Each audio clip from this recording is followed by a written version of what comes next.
Thanks very much for coming. I'm Alexis Lau from HKUST.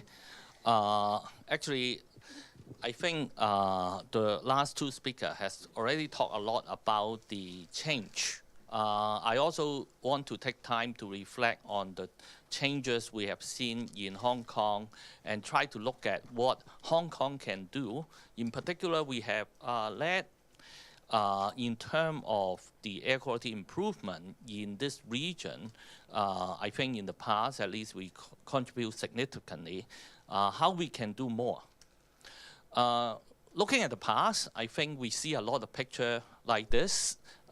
We get onto international news about how bad our air quality is.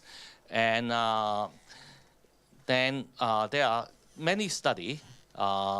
Professor Dr. Roland Leung has already talked about this. So this is talking about substantial amount of money every year. We are losing in terms of air quality. And then this was one of the pictures I saw when I give a talk in Desert Research Institute. Actually, I gave this talk in around 2005. And one of the audience say, don't worry, it would not get any worse. The reason why is this is the monthly number of hazy days, and we are getting to around 30 during the peak time. Okay? Well, that was 2004.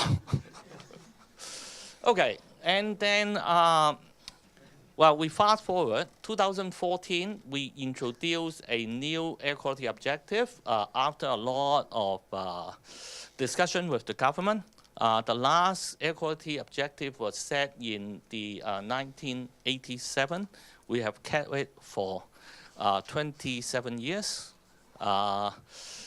37 years, I think. Oh, I don't remember. But anyway, this is a good sign that Hong Kong is really finally doing a lot, trying to do a lot in terms of air quality management. And in the last few years, in particular, like the recent emission control by the government in terms of vehicle emission control, this is a very big program. There are three parts. One is the catalytic converter replacement, $150 million. Pre-Euro diesel commercial vehicle replacement, this is almost $1.15 billion. 400 million for retrofitting the buses with SCR. And then also there are significant control introduced in other sectors, like the power sector, the marine shipping. And actually for marine, we are one of the first port in Asia to introduce this emission control. And then this is a study we talk about in the meeting of looking at how much reduction we can get by doing this type of program. And you can see that there was quite clear, measurable, and significant drop because of each of this program. Actually, the science is about how we can separate the impact of individual program, but we can actually see that there's a lot of improvement. But we can also see that in terms of the whole change, our improvement contributes something, and also the non-local changes, which is actually coming from across the border, also contribute quite significantly. Okay? And this is the emission reduction during this period. This is 2010 to 2015. Okay? So Dr. Leung has already talked about the improvement, and I think Dr. Yuen has already talked about the there's one pollutant which we are not managing well up to this point. Ozone is still a very difficult problem. It's still having a slow rising trend in the ambient stations, and there's a lot that we need to do in the future. Okay, regionally, we also see improvement as well as the ozone seeing as a problem. Okay, but this is the map after we extend beyond 2004. We can be happy to see that, well, as promised, we never gone beyond 30, but we have been slowly coming down in terms of, and during our summer, now there are 1 or 2 months we actually don't see hazy sky, which is very good. But in our winter, we are still seeing relatively hazy days, and with reference to what Jibing, Professor Yun has just talked about, we hope that this will continue to decline in the next few years. Okay. In terms of looking at the PM trend, we use remote sensing to look at the trend in terms of air quality across the Pearl River Delta. And we can clearly see with a hotter color showing higher pollution. The worst air pollution happens actually in 2004, between 2004 to 2008, and then it has been steadily declining. I have not shown here in terms of the path for the Chinese cities, but here it shows that our improvement really start around 2007 and beyond. There's major improvement around the Pearl River Delta. And this is about 3 to 4 years ahead of what happened in other parts of China. And actually, a lot of experience we learned in this region are being used in other parts of China to improve its air quality. One of the things is the Pearl River Delta is the first to actually establish a network with real-time data disseminating to show everyone what is its air quality. And that is a major thing. And in 2013, when China started distributing real-time air quality information across the country, it is a big driver for everyone to improve its air quality. And the group who designed the air quality information system is actually the same group which has been working on the Pearl River Delta system. So this really shows how the Pearl River Delta, in particular working with the Hong Kong EPD, has been helping to improve the air quality, not just with the PRD, but actually the entire nation. Okay, but let's look at, because we want to look at our air quality in reference to the WHO standard, we use a color scheme to show different places achieving different level of the WHO guidelines. 35 is the WHO IT1, which is their losers interim target, and anything between 25 and 35, which is under IT1 but above IT2, is yellow, and then anything with red color, the more red it is, the higher the concentration. Anywhere we have green, it means that it's in compliance of AQO. Okay, we have green only in the scale bar. Okay, but you can see this is 2004. That's the worst year. If you look at the entire region using this scale, what you can see, it has been pretty bad between 2004 to 2008. But afterwards, there's substantial and sustained improvement. Actually, by 2016, if you kind of notice where Hong Kong is, you notice that Hong Kong, almost the entire region, has attained this IT2 compliance. Actually, this is the map zooming into the Hong Kong area. So I think in terms of, we are right now reviewing Hong Kong's air quality standard. I would be really surprised if the government recommend our standard to be still keeping the 35. Anyway, this is something that we are looking at right now. And looking into the future, there are a few points I want to make. Actually, here, before, we mainly look at concentration. I think we need to look more beyond just the concentration in what we call how the concentration distribution is related to the population. Here what I plot is the population density and the pollution distribution. okay? And this on the top is the Pearl River Delta. Here is the Hong Kong population distribution, and then this is the pollution distribution, okay?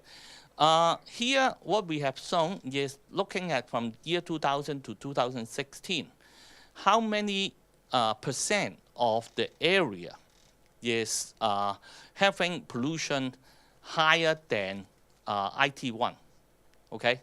IT1 is 35. By 2015, 2016, we have already, most of the place in Hong Kong is now below IT1. But before in 2004, 99% is above IT1. So there is substantial improvement. But in Pearl River Delta, different city has different attainment.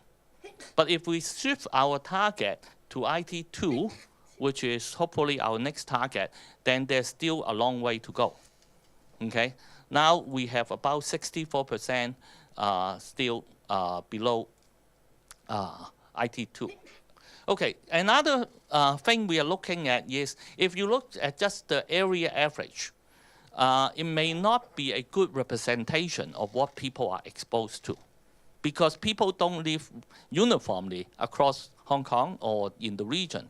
People are actually have lived in certain area with higher density. So this is, we can actually map the what we call population weighted exposure or population weighted PM2.5 concentration. And you can see if we use that, there's a difference. Here, if we use a long-term, this is not just 1 year, a long-term average, looking at the weighted average, there's a difference. Like Hong Kong's average, area average is somewhere around 29, but if you weighted at place where people are actually living, there is a 4 microgram difference, okay? And then in different part of the city, different part of the Pearl River Delta, the difference can be quite significant, okay? Zhuhai, which we know have been doing a lot of environmental thinking, trying to improve its environmental quality, actually is one who has maintained the least difference. This actually suggests that they either have do very well in reducing the air quality, reducing the pollution at places where a lot of people live, or they have been quite helpful in terms of trying to get people to live in less polluted area. Actually, if you have good planning, you can even get if you get most of the people living in less polluted area, this blue line can actually be higher than the yellow line, which is the best thing. But this is showing that it's not just the average, but how people are exposed to pollution that is important. Okay, this is for Hong Kong, for different districts. Okay, you can see for different districts, what is the concentration depend on a number of things, but also on how dense, whether people are living right in the place where the pollution is high. Like in Hong Kong's northern district, the concentration, average concentration may look very low, okay? However, because there's a large countryside, and if you calculate the average, it looks very low. But actually, most of the people are living in pretty polluted area. And so it's important for the government, when they try to focus on improving the air quality, to look at the place where a lot of people are actually living.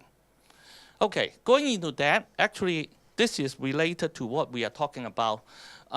When we receive air quality information from the government, this is about this 16 air quality monitoring station. And that's how we kind of know the district level pollution. But is this the true distribution of pollution?